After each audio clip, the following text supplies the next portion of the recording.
नेपाल के द्वारा अभी तक हठधर्मिता दिखाते हुए केवल 2 मशीनों के द्वारा कार्य किया जा रहा है, वो भी जो उनकी दीवारें खराब हुई हैं उक्त कार्य को किया जा रहा है।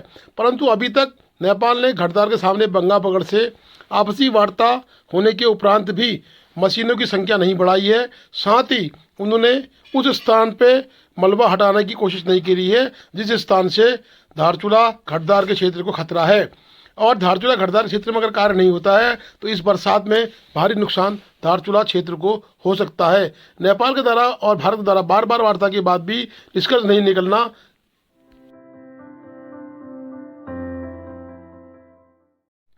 धारचूला ग्राम प्रधान संगठन उतरा सड़कों पे। ग्राम प्रधान संगठन ने आरोप लगाया कि सरकार ने 24 सूत्री हमारे मांगों को आज तक पूरा नहीं किया। साथ ही कोरोना काल में किए गए हमारे कार्यों पर भी न प्रस्थिति पत्र दिया, नहीं 10,000 रुपये प्रोत्साहन राशि आज तक दी है। 73वें संशोधन के अंतर हमें कुछ भी अभी तक नहीं मिला। 15वें वित्त से भी हमें धनराशि मिलने वाली थी, वो भी आज तक प्राप्त नहीं। इस तरह 24 सूत्री मांगों को लेकर ग्राम प्रधान संगठन आज धारचूला, मुनस्यारी या यूं कहे पूरे प्रदेश में लामबंद होकर सरकार के खिलाफ आंदोलनरत हुआ। धारचूला में पूजा देवी के नेतृत्व में उक्त कार्यक्रम किया गया। प्रधान संगठन जिंदाबाद, प्रधान संगठन जिंदाबाद। हमारी मांगे पूरी करो, हमारी मांगे पूरी करो। सरकार से उत्तराखंड सरकार, प्रधान संगठन उत्तराखंड सरकार की ओर से हमारी 24 सूत्री मांग है, जिसमें कि उत्तराखंड सरकार और राज्य सरकार द्वारा हमें ठगने का काम किया जा रहा है। अभी तक वित्तीय वर्ष 2022 की जो धनराशि हमें 15 वित्त से मिलने वाली थी वो अभी तक आई नहीं, जबकि 1.5 साल पूरा हो गया है। पहली बार ऐसा देखा गया है जो 1.5 साल तक केंद्र से या राज्य सरकार से धनराशि पंचायत को दी जाती है, अभी तक आई नहीं। और मनरेगा में भी ऑनलाइन हाजिरी के लिए बोला गया, ऑनलाइन अटेंडेंस से जब दूर दराजों में तो नेटवर्क होता नहीं, ऑनलाइन कहाँ से अटेंडेंस दी जाएगी। तो हमारी यही मांग है। ग्राम प्रधान संगठन ने कहा कि मनरेगा के भुगतान भी हमारे नहीं हो पाते हैं क्योंकि हम नेटवर्क जोन में नहीं रहते हैं। साथ ही मनरेगा में हमसे ऑनलाइन हाजिरी की बात सरकार करती है, परंतु सरकार का नेटवर्क गाँव में है नहीं और सरकार के द्वारा 15वें वित्त का भुगतान अभी तक नहीं करना कहीं न कहीं सरकार की तानाशाही है। उन्होंने एडीओ पंचायत घनश्याम जोशी को ज्ञापन सौंपा। पंचायत ने कहा कि हम इस ज्ञापन को मुख्यमंत्री उत्तराखंड सरकार तक पहुँचाने का कार्य करेंगे और ग्राम प्रधानों की मांगों को सुना जाएगा। आज ब्लॉक धारचूला में उत्तराखंड ग्राम प्रधान संगठन द्वारा माननीय एडीओ साहब को और ज्ञापन और ब्लॉक में तालाबंदी की गई, जिसमें 24 सूत्र मांगे इस प्रकार है।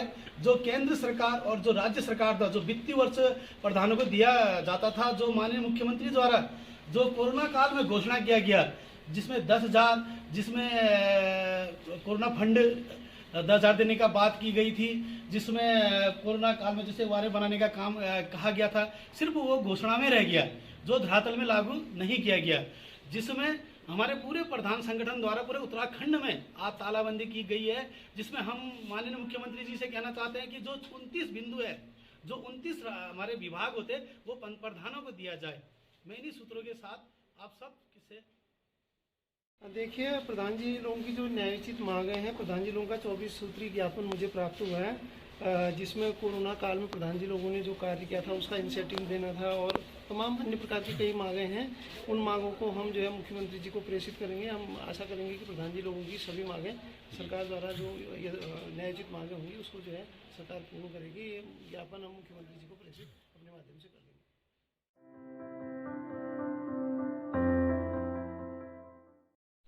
मुनस्यारी में भी ग्राम प्रधान संगठन के अध्यक्ष के द्वारा तालाबंदी का कार्यक्रम किया गया और मुनस्यारी के ब्लॉक कार्यालय को ताला लगा दिया गया और उन्होंने कहा कि सरकार के द्वारा हमें छला जा रहा है।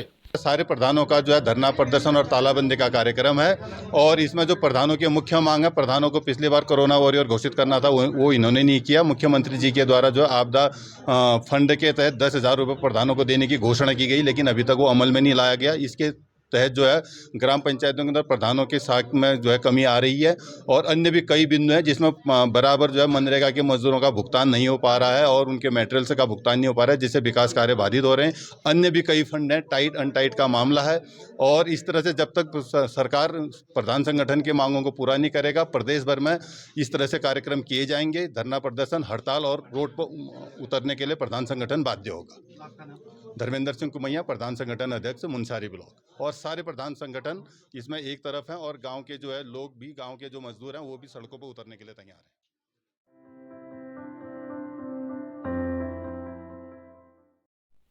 धारचूला रंग कल्याण संस्था के म्यूजियम में आज पहुंची Himalayan society for heritage and art convention की टीम, जिसमें डॉक्टर रवि पत्याल के नेतृत्व में जिगमत व आकांक्षा जोशी ने वहां पर रखी चीज़ों का मूल्यांकन किया और उनकी कैसे लाइफ बढ़ाई जाए, इसके लिए एक दिन की कार्यशाला रंग कल्याण संस्था के म्यूजियम धारचूला में की गई।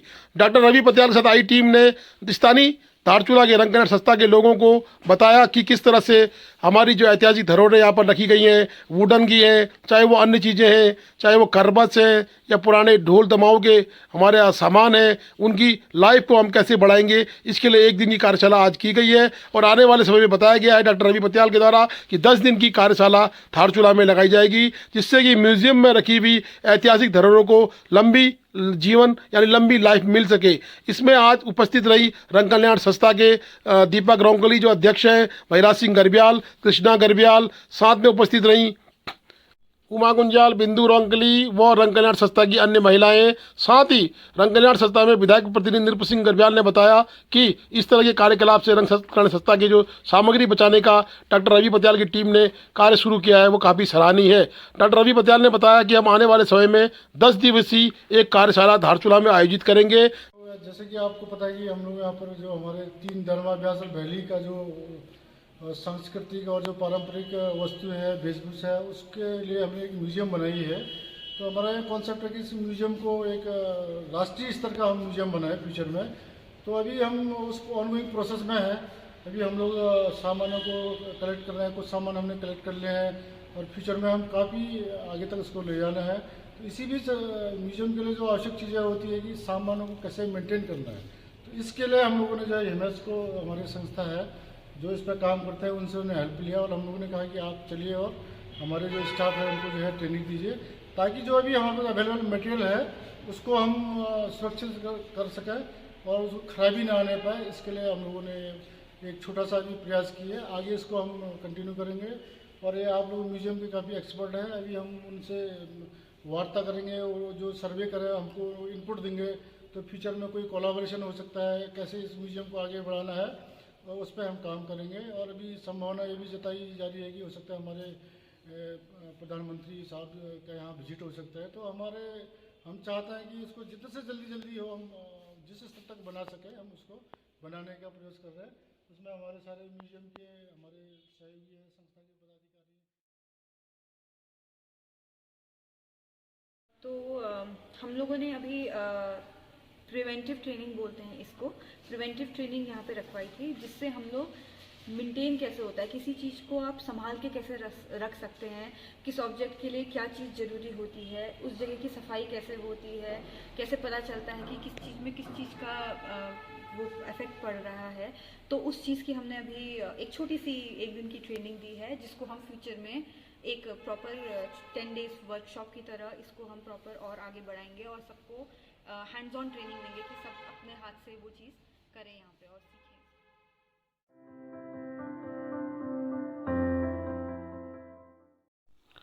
धारचूला में आज पूजा देवी के नेतृत्व में मनरेगा में हो रही धांधलियों के लिए एक ज्ञापन दिया गया।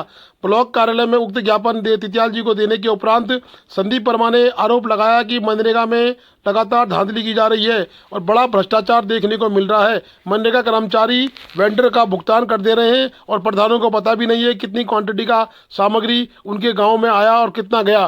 प्रधानों के द्वारा ये भी कहा गया कि 12 कट्टा सीमेंट हमें दिया जा रहा है और 40 कट्टे सीमेंट का भुगतान वेंडर को किया जा रहा है। कहीं ना कहीं वेंडर भी मनरेगा कर्मचारियों के साथ मिले हैं या फिर मनरेगा कर्मचारियों के ही वेंडर ये कार्य कर रहे हैं। उक्त कार्य के लिए संदीप वर्मा ने आज भ्रष्टाचार की खुली बात ब्लॉक कार्यालय में कही है।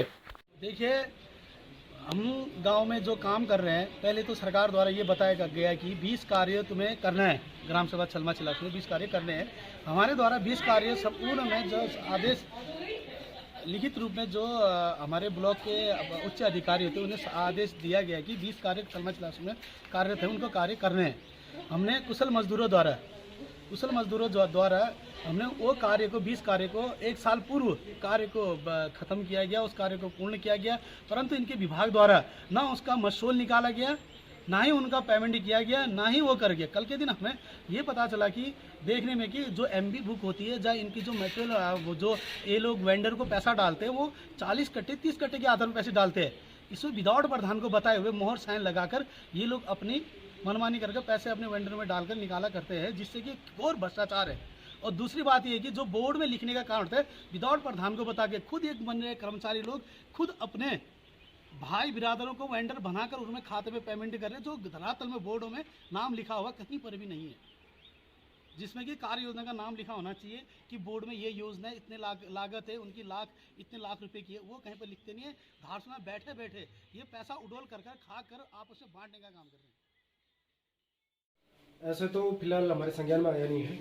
अगर इसमें ऐसा कुछ पाया जाता है तो संबंधित के खिलाफ कार्रवाई की जाएगी। उनकी MB हो रही है, वो देखा जाएगा बिल कितने का लगा है। MB अलग चीज़ है और बिल फीडिंग अलग चीज़ है। अगर उसके सापेक्ष पाया जाता है तो उस पर कार्रवाई।